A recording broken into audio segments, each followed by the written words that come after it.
If you're thinking about filing a Chapter 13 bankruptcy, you may have heard this concept of a 100% plan being thrown around. Now, what is a Chapter 13 100% plan and how does it work? In this video, we'll answer some important questions that you may have, including what is a Chapter 13 100% plan? Why do people end up in a 100% Chapter 13 plan? Is a 100% Chapter 13 plan worth it? What does a 100% plan cost? And what are the alternatives to a 100% Chapter 13 plan? Let's get started. So first, what is a Chapter 13 100% plan? In a Chapter 13, they ask you to pay back secured debts that you may have, as well as non-exempt equity over the course of the plan. Then whatever disposable income you have will go to your creditors. Now, in a 100% plan, you would be paying back 100% of your unsecured debt over the plan, as well as potentially some of your secured debt, as well as trustee and attorney fees. So you may be asking, why do people end up in a 100% plan?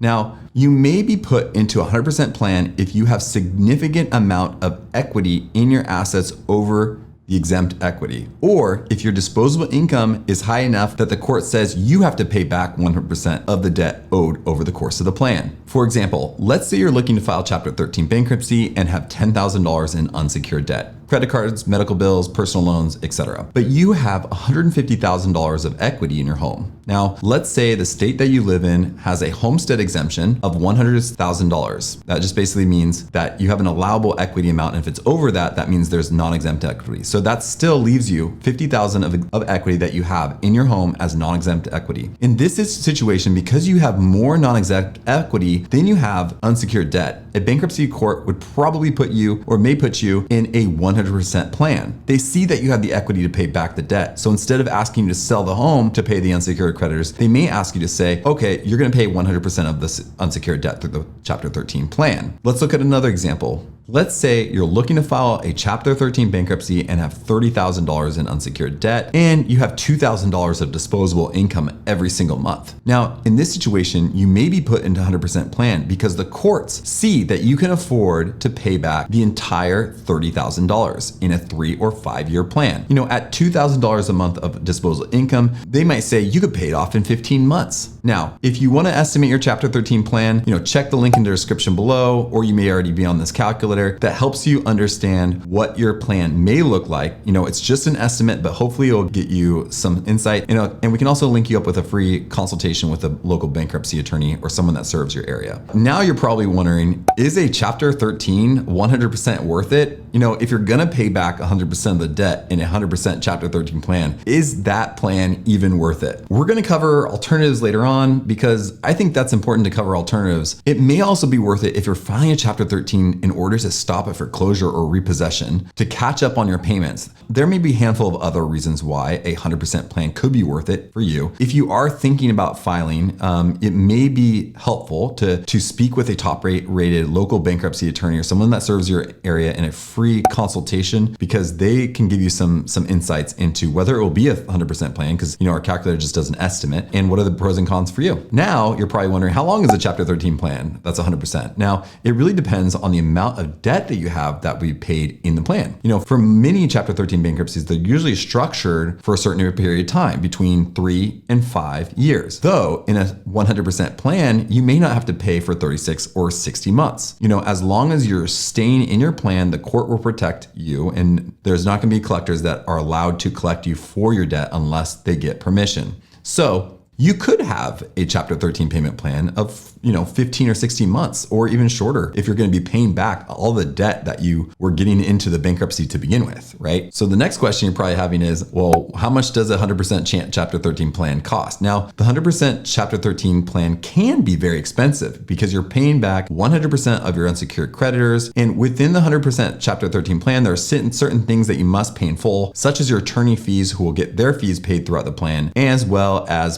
potentially the trustee fees, who will take a portion of the administration fees for the whole plan. For car loans, they may also be paid off in plan, as well as recent income taxes. And to note, if you fell behind on your mortgage and plan on keeping your house, it also may be paid in full through the Chapter 13 plan, just the catching up portion. Unsecured creditors will be paid what they are owed in a 100% plan. So you're probably wondering, well, what are the alternatives? Because if it's going to be very expensive and you don't fall into the criteria where it's a really good option for you, what are the alternatives? So probably some of the biggest alternatives that you're going to have are the following: home investment, debt settlement, debt management, and debt payoff planning. Now, if you have too much equity in your home, you may lose your home if you file Chapter 7 bankruptcy, but you may have so much equity in your home that a Chapter 13 100% plan would be unaffordable. And if your credit score, isn't there, so you may not be able to qualify for a HELOC or a reverse mortgage or a cash out refi, then one option that we've been looking at closely is called home co-investment. And this is where an investment company may invest in your home for a share of the equity from your home. When you sell your home, you may get some equity, and the investor will also yield a profit from that equity. The benefit is that you can access equity in your home debt-free.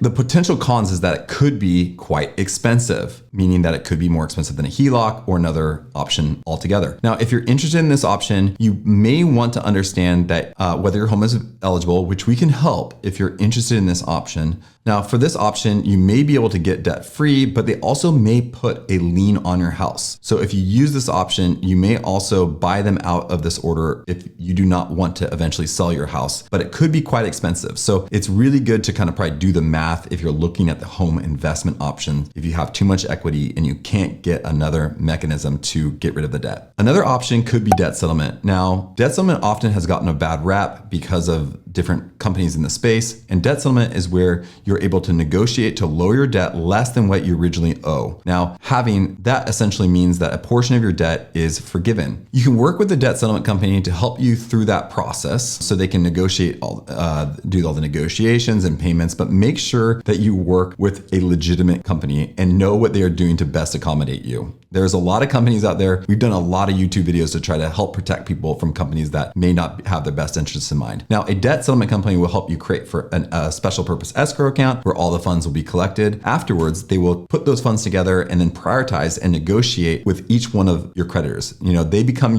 the primary contact for the debt, and they'll help you negotiate to try to decrease the total amount that you owe from the debt. So then from that point, you'll either decide whether you want to take different settlement offers with new payment arrangements or keep the current plan that you have. Now, there's a lot of pros and cons to this option. The pros that you can save money, you can get out of debt faster. There's some cons, such as you may have to go behind if you're not already behind. Your credit score could be hurt in this option, and you could be sued for unpaid debt, and you could have taxes owed. So when we're comparing options with people on the phone, we like to really look. We sometimes will want to look at a credit report to kind of say, okay, what is the lawsuit likelihood of your creditors, and really get into the nitty gritty, because a lot of times people compare debt settlement to Chapter 13 bankruptcy and try to figure out which one's best for them. The third option is called nonprofit credit counseling or debt management. Now, debt management can be another option you want to consider.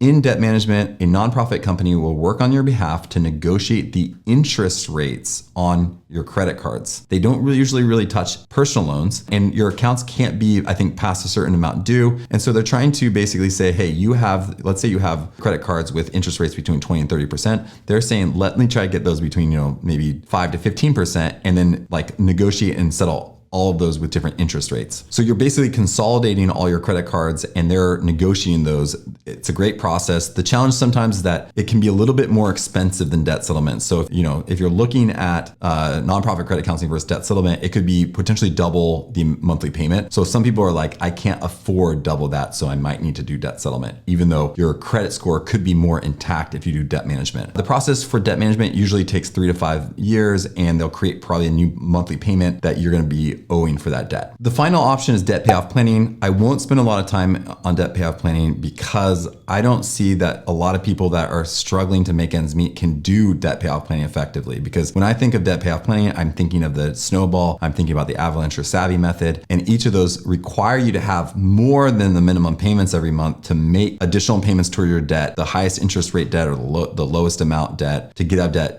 cheaper, easier, and faster. This can be a great option if you can free up cash flow from reducing expenses or increasing income. But a lot of times people are already strapped. They can't really do the debt payoff planning. So I'm not gonna spend a lot of time with that, but we can definitely, if you're interested in having a conversation about that, we can definitely help you with that option as well. I hope this video has been helpful. Please consider subscribing or liking if you like this content, and please give us a call at 833-272-3631 if we can help you and chat through any options. I hope you have a great rest of your day.